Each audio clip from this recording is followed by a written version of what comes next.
At the University of Waterloo, we have several laboratories dedicated to understanding low back disorders.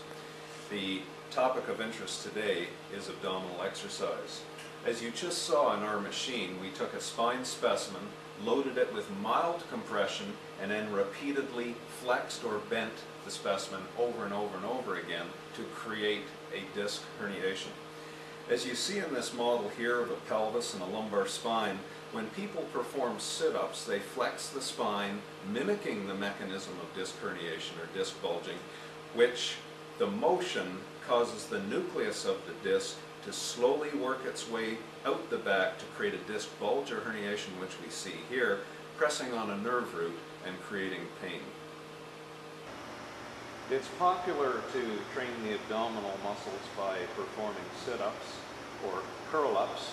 Emma's going to show us now, typically the instruction is to flatten the low back to the floor, which flexes it, and the spine is repetitively bent, as she's showing now, which mimics the mechanism for disc bulges and disc herniation.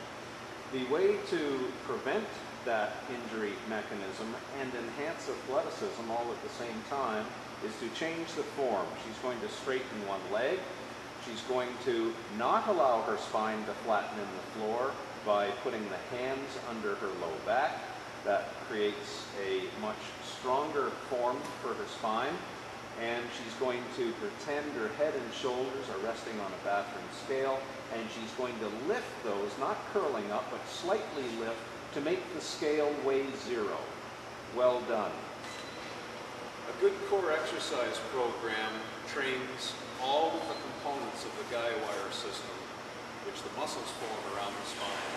For example, we can do the curl up we demonstrated for the anterior musculature. A very clever way to train the side musculature, muscles like quadratus lumborum and the abdominal wall, is to do a side bridge. Emma's going to demonstrate a side bridge for us. So up on one elbow, top leg goes in front, and we bridge up. We straighten the spine through. It's easier on the shoulder if we take the opposite hand on the deltoid, pull the elbow down, and we create a lot of challenge just on one side. It spares the spine, however, because this side is not very active. Relax, and over into a bird dog on your hands and knees.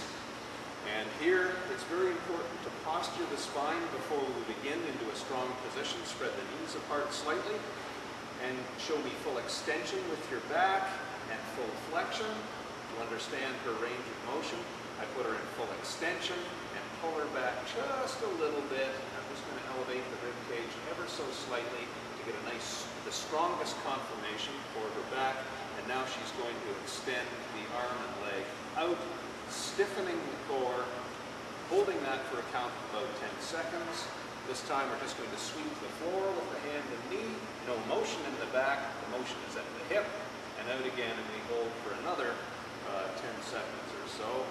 And then we can create higher levels by drawing squares. We square the hand and foot out, down, across, and up to the midline.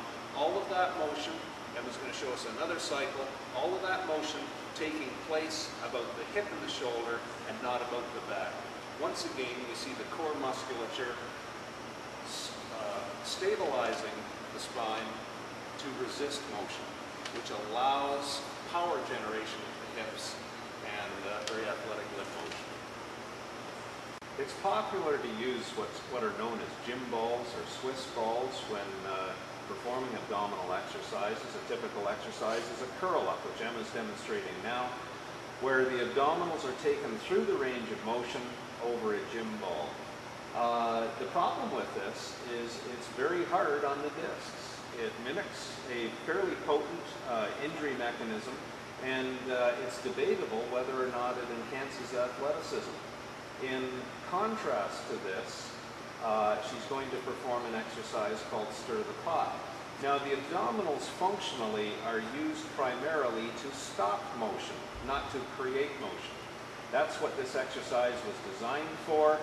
In stirring the ball around, the abdominals are held very stiff, controlling her core so it doesn't move, and she creates very powerful hip and shoulder athleticism. Now, in that posture, if she were to activate her transverse abdominis to the point that she sucked her abdominal wall in, her spine will buckle. There's no such thing as an ideal abdominal exercise for everybody. It depends on their age, their injury history, their current level of fitness and athleticism.